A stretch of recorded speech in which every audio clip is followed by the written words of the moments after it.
नमस्कार दोस्तों, स्वागत है आपका मेरे YouTube चैनल में। हिंदी साहित्य के इतिहास के खड़ी बोली के प्रथम महत्वपूर्ण कवि राष्ट्र कवि मैथिली शरण गुप्त के जीवन परिचय को हम यहाँ पर पढ़ेंगे।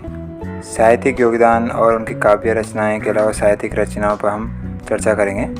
जीवन परिचय को शुरू करने से पहले मेरा एक आपको निवेदन है कि आपको अगर वीडियो अच्छा लगे तो please like, share, comment and subscribe करना भूलें ताकि आपको मेरी दूसरी वीडियोस भी इस समय पे मिलती रहें। तो चलिए जीवन परिचय को शुरू करते हैं। मैथिली शरण गुप्त जी का जन्म 3 अगस्त 1886 को उत्तर प्रदेश के चिरगांव जिला झांसी में हुआ था। इनके पिता श्री रामचरण राम के भक्त और काव्य रसिक थे और माता सरयू देवी धार्मिक विचारों वाली महिला थी। इनका परिवार अपने पैतृक व्यवसाय से जुड़ा था।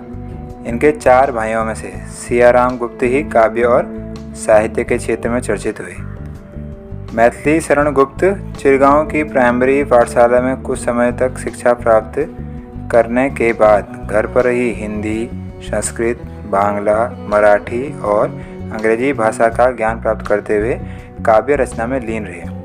इन्हें आचार्य महावीर प्रसाद द्विवेदी का वरदहस्त सरस्वती पत्रिका के माध्यम से प्राप्त हुआ। इनकी आरंभिक कविताएं इसी पत्रिका में प्रकाशित होती रहीं। राम भक्ति और कविता के प्रति लगाव गुप्त जी को पैतृक विरासत के रूप में प्राप्त हुआ था, जो जीवन पर्यंत बना रहा।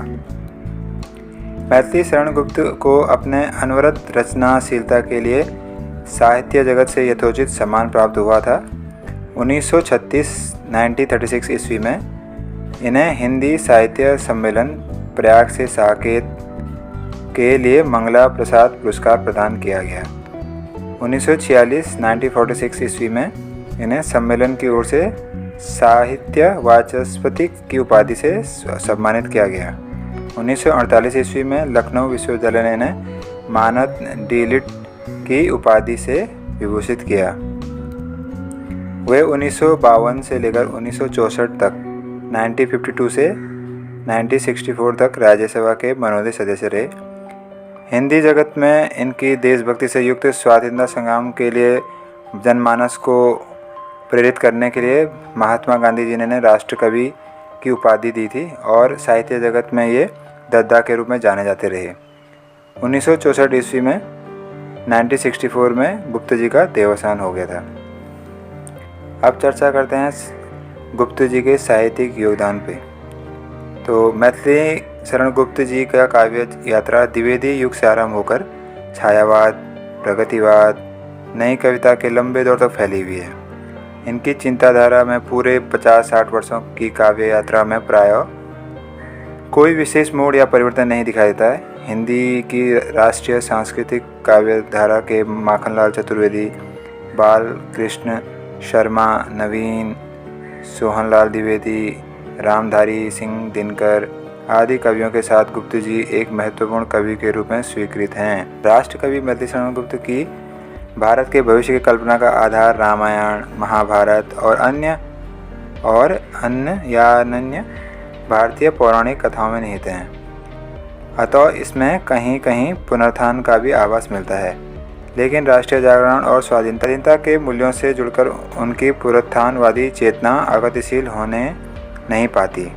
वर्तमान की अनेक समस्याओं का समाधान अतीत की घटनाओं के आधार पर करने के बावजूद गुप्त जी अतीतोन्मुखी नहीं हुए हैं। इसके लिए इनकी देशभक्ति और राष्ट्रीयता की चेतना का महत्वपूर्ण योगदान रहा है। अंग्रेजी शासन के अत्याचारों से लेकर सत्याग्रह, सविनय अवज्ञा आंदोलन, कृषक मजदूर आंदोलन, स्वाधीनता प्राप्ति उल्लास, देश के विभाजन का आतंक, संसदीय कार्यविधि तथा राष्ट्रभाषा का प्रश्न इनके काव्य का मुख्य विषय बना है। भारत भारती, गुरुकुल, स्वदेश संगीत, द्वापर आदि अपनी रचनाओं में कवि ने देश की अखंडता के लिए सामाजिक समता और भावनात्मक एकता के महत्व को रेखांकित किया है। साकेत, द्वापर, पंचवटी, यशोधरा, हिडम्बा आदि रचनाओं में गुप्त जी ने भारतीय नारी की समस्याओं पर गंभीरता से प्रकाश डाला है। नारी मुक्ति की समस्या को, भारतीय नारी के आदर्श को, नारियों की ममतामयी मूर्ति को उपयुक्त प्रबंध काव्यों में अत्यंत सहानुभूति के साथ इन्होंने चित्रित किया है। संस्कृत निश्चित तत्सम शब्दों के कुशल प्रयोग और हिंदी खड़ी बोली के जातीय स्वरूप की रक्षा इन्होंने अपने काव्य में पूरी तरह की है। गुप्त जी की रचनाएं कुछ इस प्रकार से हैं।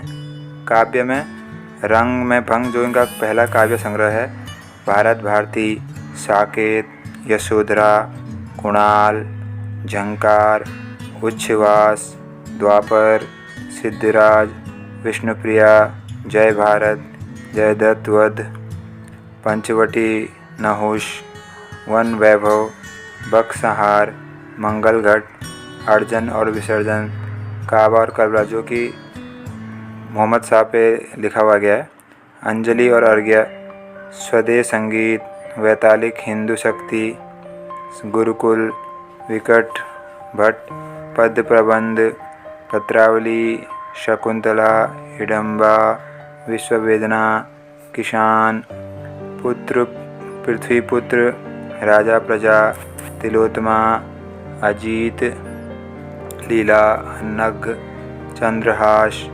स्वप्नवासवदता, मेघनादवध, विरहणी वज्रांगना तथा उमर खयाम की रुबाइयाँ। भारत भारती की रचना गुप्त जी ने 1912 में की थी। इसका घोषित उद्देश्य अपने राष्ट्र, अपनी सभ्यता के प्रति नागरिकों को जागरूक करना था। भारत भारती में कवि ने भारतीय सभ्यता के उत्थान पतन की कथा को अतीत, वर्तमान और भविष्य खंडों में चित्रित किया है। साकेत गुप्त जी का प्रतिनिधि प्रबंध महाकाव्य है। इसकी रचना उन्होंने 1931 ईस्वी में की थी। रामायण की परंपरा में उर्मिला सदा से उपेक्षित रहती आई है। यह रचना उर्मिला की अनकही कथा का कथन है। वीडियो कैसे लगी जरूर बताएं। थैंक यू, धन्यवाद।